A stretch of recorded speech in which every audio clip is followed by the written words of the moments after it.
Masuk aja ke pertanyaan pertama kami, Pak. Jadi kami ini tahu Pak dulu Bawaslu itu apa dulu Pak Lek? Bawaslu ya. Padahal sebenarnya sudah tahu sih kan. Bawaslu adalah lembaga pengawas pemilu yang bertugas untuk mengawasi tahapan baik itu pemilihan kepala daerah, karena ada dua ya, ataupun pemilihan umum. Jadi pemilihan apa itu pemilihan kepala daerah? Pemilihan kepala daerah, pemilihan yang diikuti oleh para calon kepala daerah dari mulai gubernur dari tingkat atas sampai tingkat bawahnya bupati dan wali kota. Terus apa yang disebut dengan pemilihan umum? Pemilihan umum itu yang berhubungan dengan pilpres, pemilihan presiden dan legislatif, anggota dewan, ya, dari anggota dewan tingkat pusat, ya, DPR, DPD, terus DPRD tingkat provinsi dan DPRD tingkat kabupaten kota. Bawaslu tentunya mengawasi semua tahapan kepemiluan tersebut. Pertama itu. Kedua, Bawaslu pun mengawasi lembaga lain, dalam hal ini sesama penyelenggara. Ini KPU ya. KPU pun masih dalam ranah pengawasan Bawaslu. Seperti itu ya, itu Bawaslu.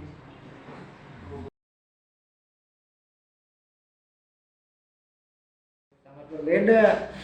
Kalau KPU dahulu ya, KPU ini berhubungan dengan teknis. Kalau Bawaslu berhubungan dengan pengawasannya. Jadi apa yang dilakukan oleh KPU secara teknis diawasi oleh Bawaslu. Selain Bawaslu mengawasi juga peserta pemilihan. Peserta pemilihan itu para calon itu peserta pemilihan ya. Bawaslu lebih banyak ke kajian, karena ini pengawasan otomatis mengkaji setiap tahapan, apakah tahapan tersebut sudah sesuai dengan jalur atau tidak, apakah sudah sesuai dengan aturannya atau tidak. Nah, di sanalah adanya peran Bawaslu untuk mengingatkan ataupun untuk memberikan sanksi, gitu ya. Tentu abad ini kan tidak terlepas daripada teknologi. Apapun kegiatan kita ini kan tidak terlepas dari teknologi. Kalian memakai HP pun itu adalah pengaruh daripada pengetahuan dan teknologi seperti itu. Sama dalam hal mekanisme pengawasan di Bawaslu pun itu tidak terlepas daripada teknologi yang ada. Pengaruh sekali tentu, dan teknologi itu tujuannya adalah untuk mempermudah kerjaan kita, di samping tentu dengan berbagai resiko dan nilai minusnya seperti itu ya.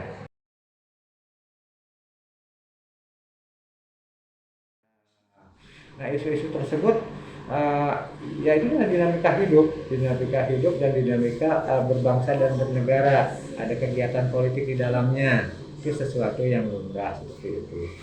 Nah, kemudian kedepannya memang dari setiap tahapan, terutama ya, kalau sekarang belum muncul isu-isu misalnya masalah ujaran kebencian ataupun sara dan sebagainya gitu. Tapi biasanya itu muncul sekarang mulai ya, kemarin-kemarin sudah mulai sara segala macam, tapi belum ditujukan pada peserta pemilihan karena peserta pemilihannya belum ditetapkan oleh KPU gitu ya. Nah, biasanya ketika ada calon-calon peserta ya, terus juga ada penetapan dari KPU, itu sudah saling bersaing kan orang, ya kan? Sesama calon saling bersaing, sesama lain partai saling bersaing dan sebagainya. Maka biasanya bagi orang-orang yang ingin terpilih tapi dengan cara yang kurang baik, yang menggunakan isu tersebut, baik itu isu sara maupun isu ya ujaran kebencian dan sebagainya, termasuk black campaign lah kan, kampanye hitam seperti itu ya. Iya, jelas pengaruh ya. Artinya gini, ketika kita dihembuskan dengan suasana yang tidak baik, itu kan otomatis ada pengaruh kita. Kalau kita terpengaruh otomatis, oh ini orang nih jersey anu kada baik, pengaruh kan ke minat kita. Nah, kalau kita kurang begitu dewasa dalam hal apa istilahnya menerima sesuatu informasi gitu ya.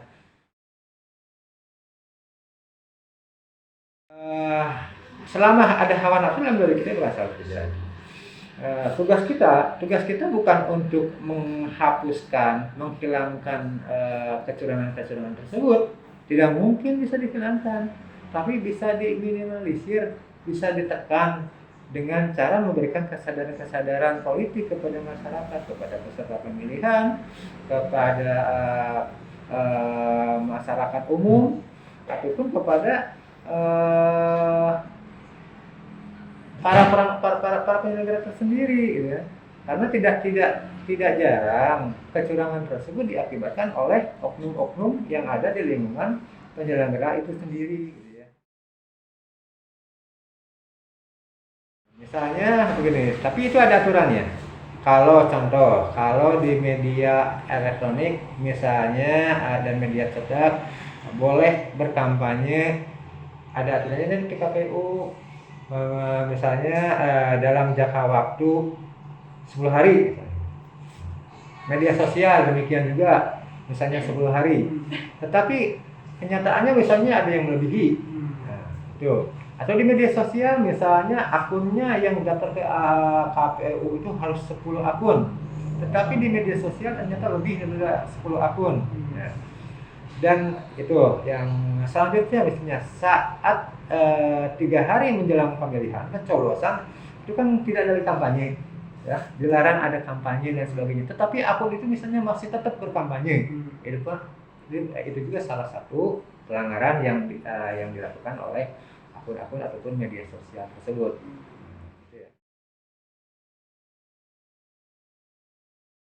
Mekanisme apa? Mekanismenya di kita adalah mekanisme klarifikasi.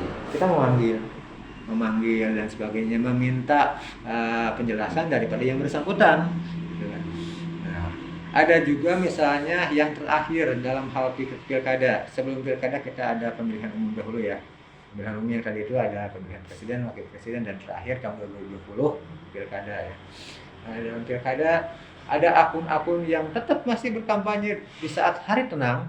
3 hari masa tenang itu tidak boleh ada kampanye sebelum pencoblosan. Tapi masih ada akun-akun yang tetap berkampanye menampilkan sosok para calonnya. Itu pun mekanismenya kami miliki dengan cara tentu karena mekanisme antara pemilihan kepala daerah dan pemilihan umum itu ada perbedaan. Kalau dalam pemilihan daerah kita rekomendasi. Itu yang berhubungan dengan dugaan pelanggaran administrasi kita rekomendasikan.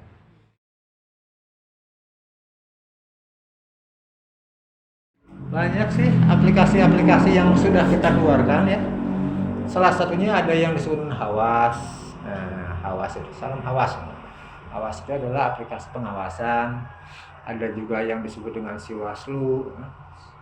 Sistem pengawasan pemilihan umum gitu ya. Ada juga masuk aplikasi di internal kita misalnya DMS ya, DMS itu Data Management System, atau JDIH. Kita punya aplikasi juga jaringan informasi jaringan data informasi dan hukum, banyak dan lain-lain.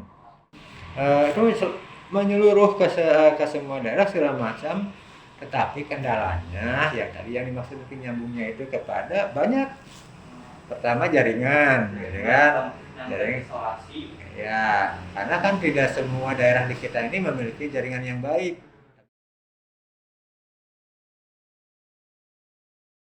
Pertama, Bawaslu adalah lembaga kajian karena pengawasan. Orang mengkaji itu kada diam, ya kan? Orang untuk mengkaji itu nggak diam. Kita banyak mengeluarkan produk hukum. Kita banyak mengkaji masalah hukum. Masalah hukum, produk hukum, masalah hukum. peraturan-peraturan kita kaji. Jadi itu kegiatan-kegiatan kita. Kita juga ada yang disebut dengan sekolah kader. Kita memiliki sekolah kader pengawasan yang jenjangnya dari tingkat dasar, menengah sampai tingkat atas. Terus kita ada kegiatan-kegiatan membuat kajian tapi berbentuk buku. Jadi kita ada pertemuan dengan kabupaten kota lain sama-sama membahas dan mengkaji kegiatan hukum. Di saat orang lain tidur, kita masih mengelola kajian-kajian tersebut.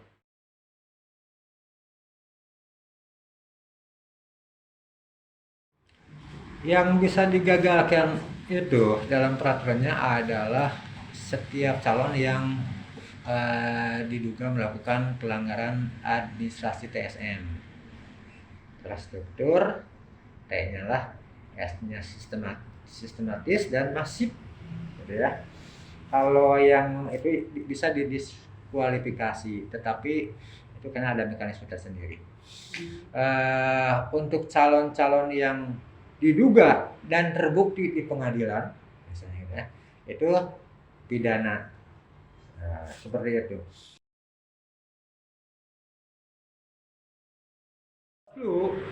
Kalau tahun kemarin kita juga melakukan talk show di radio ya.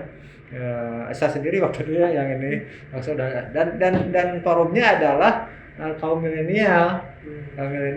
Jadi tanya jawabnya dengan para kaum milenial. Tujuannya adalah apa? Untuk memberikan pengetahuan tentang kepemiluan ataupun pemilihan kepala daerah. Beserta dengan aturan mainnya. Apa yang dilarang, apa yang diperbolehkan. Kita ada tanya jawab, diskusi dan sebagainya di sana. Nah, bagi kalian juga yang baru menginjak 17 tahun nanti pas pencoblosan sudah berhak segala macam, tentu ini penting dengan cara sosialisasi tersebut. Cuma karena sosialisasi belum dimulai, kan tahapannya belum mulai, akhirnya kalian pertama rajin-rajinlah berdiskusi ke sini. Nggak apa-apa ya, nggak apa-apa, kita terbuka. Di sini ada nih Kak Ulfa yang bisa menjelaskan nanti, ataupun ada kawan-kawan yang lain, staf-staf yang lain yang bisa menjelaskan kalau kalian perlu informasi. Kedua, tip yang lain, kalian banyak-banyaklah membuka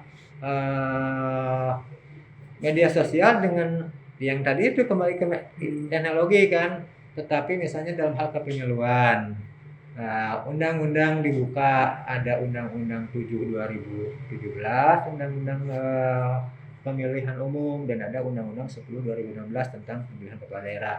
Itu sering dibuka karena di sana ada juga sanksi dan larangan dan sanksinya juga, apa itu misalnya peserta pemilihan, apa itu misalnya calon pemilih dan sebagainya, itu ada semua di sana.